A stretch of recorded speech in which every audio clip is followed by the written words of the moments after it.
মাহে রমজানের শেষ জুমাতুল বিদা একে একে জাতীয় মসজিদ বাইতুল মোকাররমে আসছেন ধর্মপ্রাণ মুসল্লিরা। দুপুরের বেশ আগে থেকেই আসতে শুরু করেছেন মুসল্লিরা। মসজিদের সব কয়টি ফ্লোরই ছিল খানায় খানায় পূর্ণ। খুতবার আগে অনেকেই নফল ইবাদত বন্দেগীতে ব্যস্ত ছিলেন।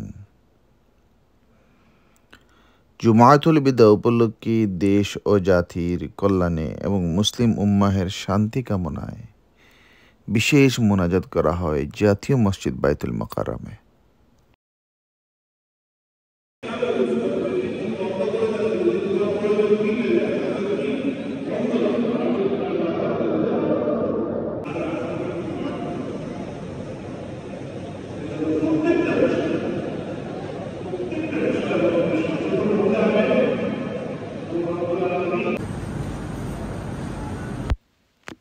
জাতীয় মসজিদ বাইতুল মোকাররম থেকে আজ এ পর্যন্তই।